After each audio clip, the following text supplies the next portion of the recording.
Mayadenawa adalah raja yang berkuasa di jagat Bali. Berkat ketekunannya melakukan tapa semadi, beliau mendapatkan anugerah kekuatan dari Dewa Siwa yang menyebabkan beliau menjadi sakti dan tak terkalahkan. Kekuasaannya hingga ke Belambangan, Lombok, Makassar, Bugis, Sumbawa.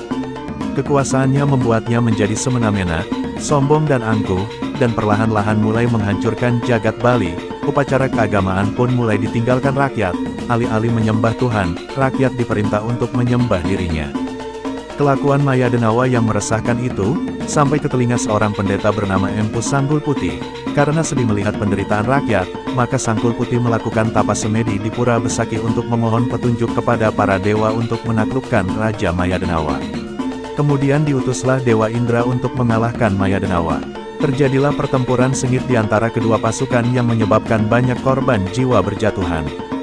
Merasa keadaannya makin terdesak, Mayadenawa berbuat licik dengan meracuni air sungai sehingga mengakibatkan banyak pasukan Dewa Indra mengalami keracunan.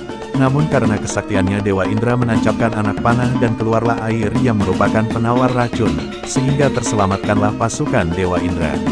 Air sungai ini kita kenal sekarang dengan nama Tirta Empul.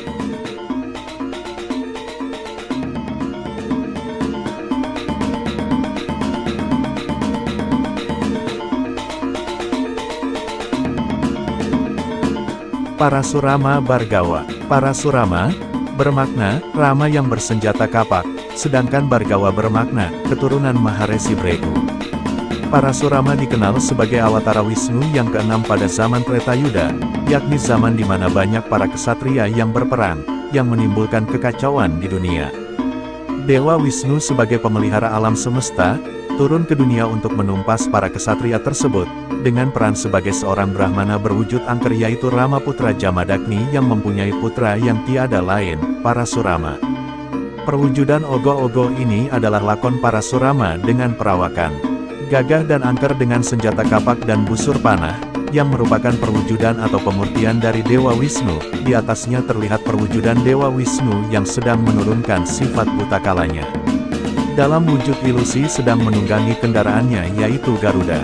Konon sampai saat ini, Parasurama masih sedang bertapa mengasingkan diri di lereng-lereng gunung atau di dalam hutan belantara.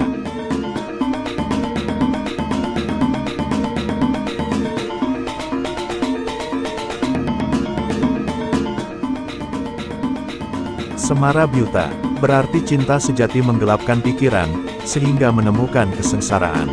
Rahwana kesetiaan cintanya tidak bisa dikalahkan, ia hanya mencintai satu wanita yaitu istrinya yang bernama Dewi Setiawati. Hingga kemudian Dewi Setiawati meninggal dan menitis kembali menjadi Dewa Sinta. Cinta di hati Rahwana tidak pernah padam, hingga akhirnya sang waktu mempertemukan mereka, namun sayangnya saat itu Dewi Sinta sudah menjadi istri dari Sang Rama, Raja Ayodhya karena memenangi sayembara. Melihat cinta sejatinya sudah menjadi milik orang lain, Rahwana mempunyai dua pilihan. Merelakannya atau merebutnya dengan taruhan apapun, bahkan nyawa sekalipun. Dan akhirnya Rahwana memilih pilihan untuk mendapatkan kembali Dewi Sinta cinta sejatinya dengan cara apapun. Dewi Sinta akhirnya diculik dan dibawa pulang ke Alengka. Selama 3 tahun disekap, Dewi Sinta diperlakukan bak ratu oleh Rahwana. Meski dia bisa memaksa atau bahkan menodai Dewi Sinta, tetapi Rahwana tak pernah mau melakukannya, karena Rahwana tahu, cinta sejati tak butuh dipaksa. Memang beginilah cinta deritanya tiada akhir.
Buta Wana Raja.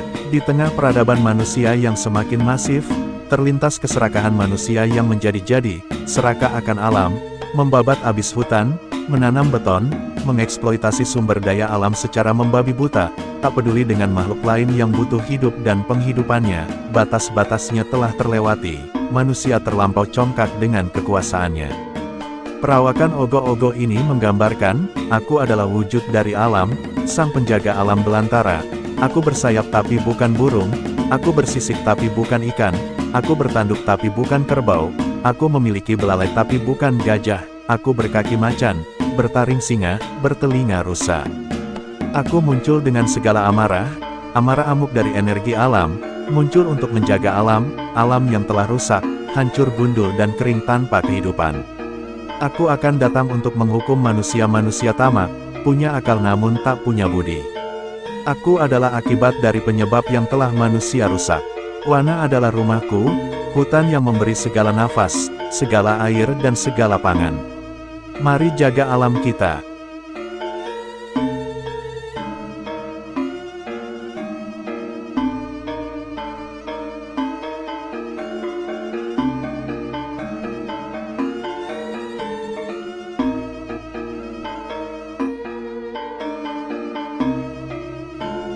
Sang Buta Samsara. Ide konsep ogoh-ogoh ini diambil untuk menanamkan rasa iba manusia terhadap makhluk lain ciptaan Tuhan, khususnya anjing, di mana sifat-sifat ini secara tidak langsung sudah sangat mencerminkan sifat raksasa atau buta kala yang sebenarnya. Seperti halnya ketika sang buta samsara ini ketika sudah murka, pada saat ada seseorang yang sedang menyakiti atau membunuh hewan khususnya anjing, namun bukan untuk keperluan upacara keagamaan, maka kelak ketika lahir kembali ke dunia ini akan terkena kutukan berbadan anjing berkepala manusia. Karena sesungguhnya samsara identik dengan kesengsaraan akibat perbuatan kita sendiri, baik di kehidupan sebelumnya, saat ini, dan yang akan datang. Ingatlah untuk selalu berjalan di jalan Dharma. Namaste.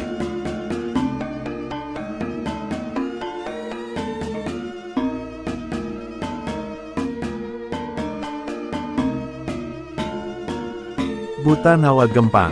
Caru Nawa Gempang adalah inti dari semua catu yang dapat menghilangkan segala kebrebehan atau kesakitan.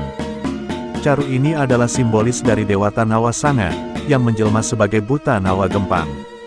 Ogoh-ogoh ini terinspirasi dari banyaknya bencana alam yang sering terjadi akibat ulah manusia itu sendiri.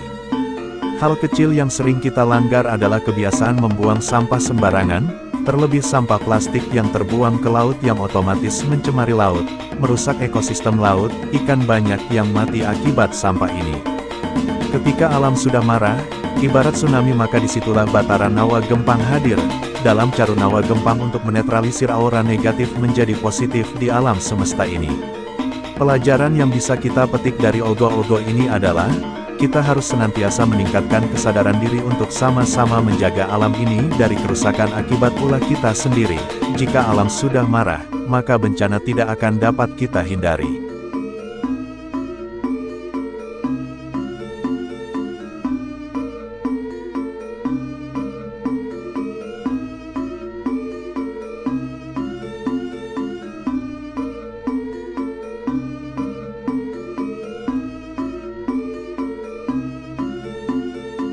Ngaben. Ogoh-ogoh bertajuk Ngaben, menceritakan tentang rangkaian upacara pitra yatnya di mana manusia yang meninggal diupacarai ngaben untuk menghilangkan badan kasar dengan cara dibakar.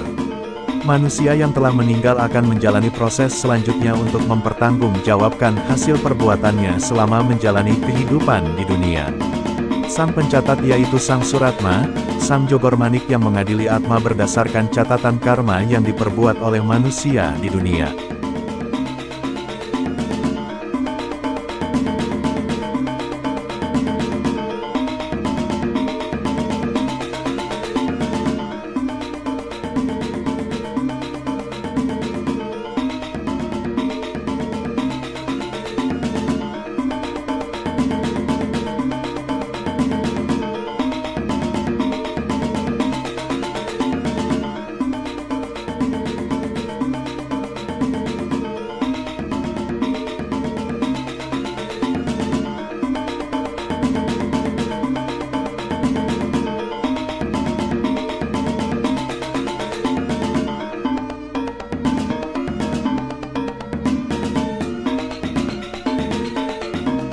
Kresna Duta. Ogo-ogo ini menceritakan ketika kesatria Pandawa telah usai menjalani masa pembuangan dan pengasingan selama 13 tahun, sesuai dengan kesepakatan dahulu. Ketika usai waktu pengasingan, maka tahta kerajaan akan dikembalikan kepada Pandawa. Maka diutuslah Kresna sebagai duta dalam penyerahan kembali tahta kerajaan. Namun Duryodana dan pihak Korawa tidak menepati hasil kesepakatan yang telah mereka sepakati. Bhisma yang berusaha menengahi perseteruan ini tidak dihiraukan oleh pihak Korawa, dan menganggap Bhisma mendukung dan membela Pandawa dibandingkan dengan keluarganya sendiri. Hal inilah yang menyebabkan Kresna murka dan menampakkan wujud raksasa yang sangat menyeramkan.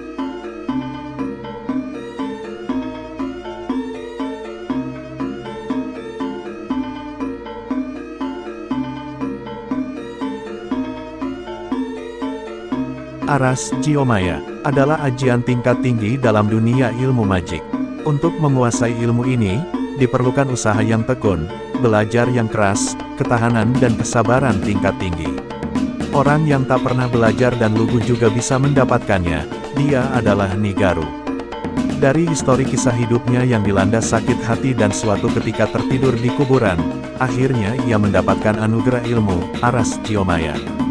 Aras Jiomaya adalah ilmu kawisesan yang membawai nama-nama mentereng di dunia keilmuan yang sakti diantaranya, I Garuda Putih, I Geringsing, I Bintang Sumambang, I Sudamala, Udak Setegal, Belegot Dawa, Jakatua, I Pering, Ratna Pajajaran, Sampian Emas, Kebo Komala, I Misawedana, Weksirsa, I Capustala, I Anggrek, I Kebo Wangsul, dan I Cambrabra.